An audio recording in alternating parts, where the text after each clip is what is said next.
Најмалку 7 загинаа, меѓу кои 10-годишно девојче во последниот напад во Одеса. Вака ги започнавме вестите од светот, а во продолжение зборуваме со колегата Андоновеќ за сите детали. Нови напади во Одеса, повторно слушаме за бројки, зголемување на бројките на жртвите. Па продолжува војната во Украина, русите напаѓаат на неколку фронта, утрината стрела и врз Харков, полека го притискаат Харков, односно ги принудуваат тамошните украински сили да го стегаат обрачот полека и паралелно стрелаат врз Одеса, тој е оној коридор кој многу пати до сега го зборувавме, а се работи за тоа да се заштити црноморската флота која е на Крим во Севастопол и која е изместена. Руската морнарица мораше да измести таа нејзина флота, бидејќи изминатиот период, ако нешто има успех украинците во оваа војна, е нанесување на штети на црноморската флота закотвена во Севастопол, а како можна заштита од сите тие напади секако е тој коридор према Одеса. Многу пати до сега зборувавме дека Русија геостратешки гледано и одговара да ја освои Одеса поради неколку причини. Една од причините е што Одеса е стар на некој начин град кој бил во Русија, основан од Русија, живеат руси таму, но и геостратешки, бидејќи доколку ја освојат Одеса, хипотетички гледано, Украина ќе стане континентална држава, односно нема веќе да излегува на море и тоа ќе ја намали нејзината геостратешка важност. Дали имаат русите сили во моментов да ја освојат Одеса и да тргнат натаму, не знам, особено што имаат 3 фронта во моментот, тој доле на кај Одеса, тој горе кај Харков и во средина да се оди кон Днепар Петровски или Днипро, каде што јас уште од почетокот на војната како резултат на извештаите на аналитичарите, геостратезите, кажував, се разбира, прочитано нив, не можам толку многу да знам, дека една од целите е да се освои Днепар Петровск, тој е централниот град тука после Донбас, и да се подели фронтот на пола, Украина ќе биде поделена на пола и потоа Русија веројатно ќе исполни својата зацртана цел, односно нели да го осигура и Донбас, односно Донецк и Луганск, и доле Херсон и горе Харков. Ќе видиме што ќе се случи во наредниот период. Од друга страна, Украина се соочува со нели недостиг на војска, на муниција, на оружје и на финансиски средства. Финансиски средства поради блокадата во Конгресот од страна на републиканците, но еве од утринава има информации дека Полска и земјите на НАТО ги подигнале своите борбени авиони, дека подготвуваат на некој начин помош за Украина за да почне некаква контраофанзива, бидејќи подолго време се предупредува дека Путин планира да ја направи оваа пролетна офанзива и да стигне до некои одредени цели, да ги среди оние делови, да не ги кажам сега имињата на градовите, бидејќи на никој ништо не му значат, особено не на гледачите, а и на нас како новинари. Туку се обидува да направи подобри геостратешки позиции, се додека не се спроведе првин, ќе кажем, онаа непопуларна метода во двете страни, и Русија со својата мобилизација и Украина со својата мобилизација. Украина има проблем, освен тие финансиски средства се соочува и со недостиг на војска и треба околу 500.000 војници. Тоа е една мерка која е многу непопуларна за спроведување и Зеленски цело време тактизира околу таа идеја, меѓутоа ќе мора, бидејќи има недостиг на војска, но и има замор на овие војници кои до сега војува. Ќе земеме во предвид дека повеќе од 700 дена трае таа војна или веќе трета година, така да војната таму се одвива онака како што ја зацртуваат двете страни. На моменти од утринава, повторно ќе кажам, има некои наводи дека Полска и НАТО ги дигаат своите борбени авиони. Дали се подготвуваат за некаков напад во врз руските позиции во Украина? Не знам. Дали тоа ќе бидат тие или ќе имаат знаменце на Украина, па ќе испадне дека Украина стрела? Не знам, ќе видиме. Многу проблеми создава тоа што и Европа и САД нели се пред избори, тука се обидуваат да искалкулираат што и како. Во меѓувреме има и друг фронт, тоа е Израел, кој не може никој да остане имун на таа цела работа.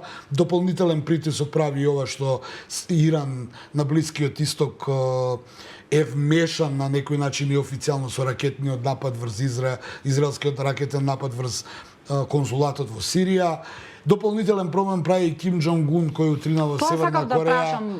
Тој и даде изјава дека практично треба да се подготвуваат за војна. Што значи оваа изјава на Ким се Джонг Ун? подготвува за војна. Може би тоа малце и пиар изјава на Ким Джонг Ун, ке потсетам, тоа е изолирана држава која сега во војната гледа можност да отвори коридори за соработка, ако се земе во предвид дека Русија е сега исто така на некој начин изолирана, и тогаш се прави оној фронт за што предупредува и европските НАТО челници, полека се формира фронт против, како што велат тие, западниот свет. Тоа е нели Северна Кореја класика, Иран класика, и сега тука се надоврзува и Русија, која не е мала, која е една од трите суперсили, но и Кина, која доколку Вашингтон не изигра дипломатски како што треба, може и текако појако да се сврти кон интересите на Западот. Така да, Русија, Кина, Северна Кореја и Иран, Западот стравува дека може да дојде до некаква коалиција, која, формална коалиција, велам, која и текако ќе може тогаш да му се спротистави на западниот свет, западните вредности и сето она што Западот го правеше изминативе деценија, за кои ја и ти како генерација сме сведоци. Од друга страна, и во Израел се комплицира работата. Да, ќе зборуваме, при крај сакам да го оставам тоа за Израел, сакав да прашам со оглед на ова што досега го кажуваш, не постои наповедок прекин на војната во Русија, покрај тоа што веќе е трета година, 26 месеци. Па, она што јавно можеме да го видиме, да. Наповедок нема дека како да се продлабочува и со таа помош и со секако целта е да се продлабочи војната, а не да се стави прекин на Али тоа е она што го гледаме официјално. Сега секогаш за сите војни, барем историјата така не учи, најголемите непријатели далеко од очите на јавноста, можеби преку некои пратеници и емисари, можеби нешто договараат што би било потоа. Бидејќи двете страни се свесни дека не може да победат. Како истата приказна и во Израел и Хамас. Значи, победата што е Украина, Русија не смее да победи, Украина не смее да загуби. Тоа е од прилика приказната таму, или под Украина да кажеме дека тоа е НАТО и западниот свет. А можеби за очите на јавност има некакви преговори, има многу шпекулации, има и логика у тоа дека можеби суперсилите далеко од очите за јавноста ја тераат својата стратегија, но веројатно можеби направиле некаков договор. Еден од договорите е доколку Украина не успее да издржи целата приказна, НАТО да влезе, онаа изјава на Макрон дека Франција подготвена да распореди војници во Украина. Јас верувам дека тоа значи НАТО, тоа значи западните држави, па тогаш хипотетички зборувавме и тогаш, западниот дел на Украина кој никогаш не бил руски, таму би се стационирале НАТО, кои не би дозволувале понатаму да се направи една заштитна зона, па меѓу нив ќе бидат украинците, а од другата страна, негде кај реката Днепар, кај што реков, кај Днипро, кај Днепар Петровск по руски или Днипро по украински градот, веројатно тука би била линијата на Русија и можеби тука би била некој договор за некои понатамошни воиднина тензии, но до тогаш веројатно би купиле време двете страни да дојде до примирие. Зборувам шпекулативно се разбира, бидејќи официјално нема ништо од тоа. Но војната продолжува и Русија, повторно ќе кажам, Украина не смее да загуби, Русија не смее да победи. Тоа е, да кажем, што од првиот ден една реченица и втората реченица, Западот ќе се бори против Русија до последниот украинец. Што се однесува до Русија? Русија и покрај се, и покрај проценките, добро се справи со овие санкции, ембарга, економски санкции, обид за политички турбуленции од она што се случуваше со Вагнер и нејзиниот основач, Пригожин, до Навални, до сето оно што се случуваше, но од друга страна и Русија не може неограничено да учествува во цела оваа приказна, бидејќи тие оружја што ги имат од советската ера ќе се потрошат, а новите оружја, за многу од тие оружја со кои располага Русија, имаат потреба и од некаква западна технологија. Така да никој од двете страни не може неограничено да биде во овој конфликт, па оттаму и оваа логика што пред малку ја кажав, дека можеби некои геостратези на големо и не само размислуваат, туку и преговараат за прават стратегија за да се направи како двете страни да испаднат победници, да не бидат губитници, за да може да дојде до некакво примирие. Се разбира, ова е све неофицијално, врз основа на шпекулации, на анализи, на размислувања, но и на малку логика, бидејќи пак ќе кажам, не може неограничено да трае оваа војна. Дали Русија ќе ги исполни своите првични цели, таа веројатно сака да ги исполни, а тоа е Донбас, односно Лугански и Донецк, да бидат ослободени, како што велат тие од Украина. Од друга страна, Зеленски се помалку и помалку ќе споменува дека ќе го врати Крим и овие територии, што само укажува на оние шпекулации пред година дена дека Зеленски ја добил веќе пораката од Западот да не инсистира на тие територии, бидејќи тие се завршена работа, а зашто потврди и легендата на светската дипломатија, сега веќе починатиот Хенри Кисинџер, кој јавно му порачуваше на Зеленски да не манипулира со тие фрази ќе ги вратиме Донецк, Луганск, Херсон и пред се Крим, бидејќи тоа е завршена работа. Велам, тоа се шпекулациите. Јас тука можам само да пренесам она што пишуваат западните медиуми, да ги прочитам оние анализи кои ги има и да чекаме да видиме што од сето тоа може да се случи. Ајде да се фокусираме малку и на Блискиот Исток, и таму имаме војна, и таму имаме услови, постојано натегнување од страна на двете страни. Па таму имаме војна веќе половина година. Војна имаме од поинаков размер, тоа е на регуларна држава и регуларна армија се бори против една терористичка организација, тоа е Хамас. Бенјамин Нетањаху се наоѓа помеѓу чеканот и наковалната. Од една страна Западот не му дозволува да продолжи со оваа брутална тактика која има, на која страдаат цивили. Хамас секако дека има големи загуби, но се уште може да издржи. Победата во оваа војна на Хамас ќе биде ако преживее. Оттаму и Нетањаху и неговиот кабинет се со таа размислување до крај да одат, па по цена на сите овие жртви. Сака да го нападне Рафах, таму има над 2,5 милиони бегалци, Западот тоа не му дозволува, но од друга страна, и затоа има сега некакво примирие.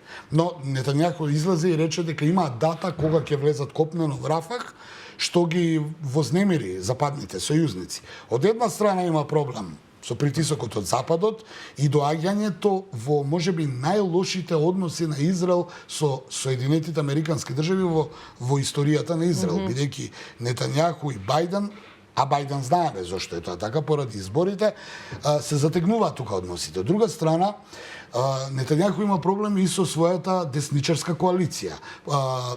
Министрите кои ја поддржуваат неговата коалиција владина и без која ќе падне владата на Нетањаху доколку тие му откажат послушност, се ултрадесничари и по секоја цена го притискаат Нетањаху да оди до крај, па по цена и на жртви цивилни. Така да Нетањаху е сега под еден голем притисок, ќе видиме што ќе направи во наредниот период.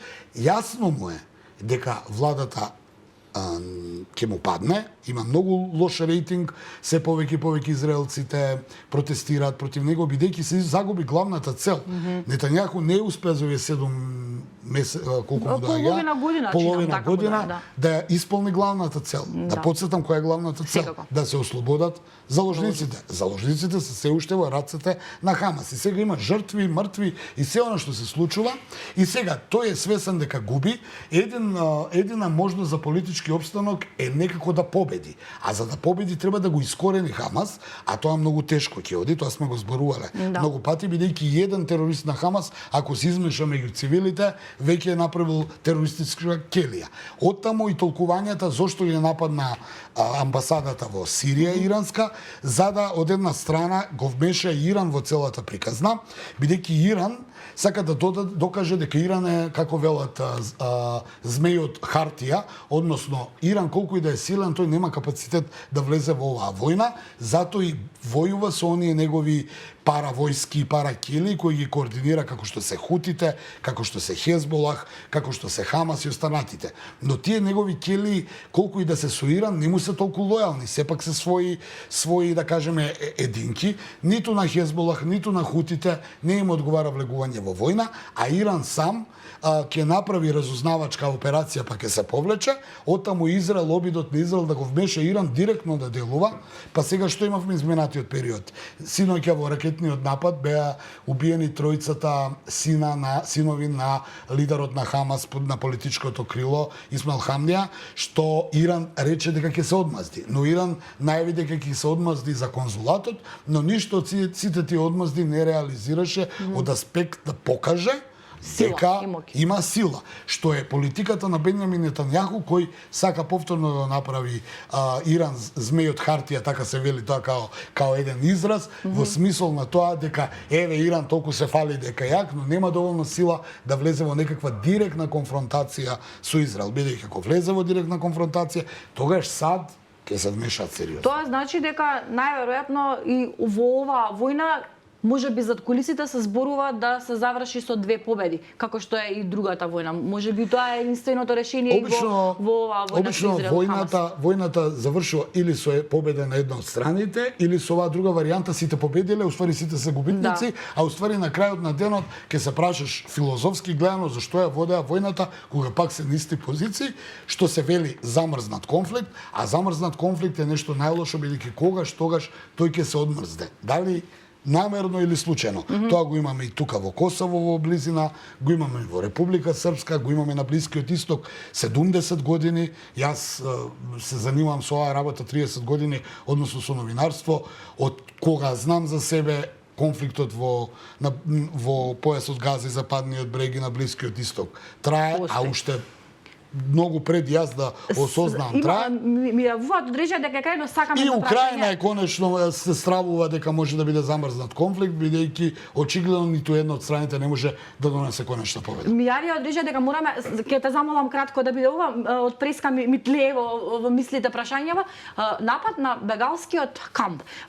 Од вторникот ми остана на мисла како Нетањаху сака да влезе копнено и го кажува тоа. Дали тоа е дозволиво во војна кога се работи за бегалски камп на цивили? Во љубовта и војната се е дозволено, тоа е вистината, а Женевските конвенции служат само за да жртвите се чувствуваат малку посигурно од она што се.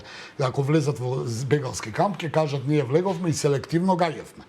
А вистината е дека кога гаѓаат бомбата, колку и да е селективна, кога се распрснува, не бираат парчињата каде се ќе завршат, но тие жртви обично не се не споменуваат. Благодарам многу и што јутринава беше дел од Слободен печат и што ете разјаснивме некои работи кога се работи за светските случувања.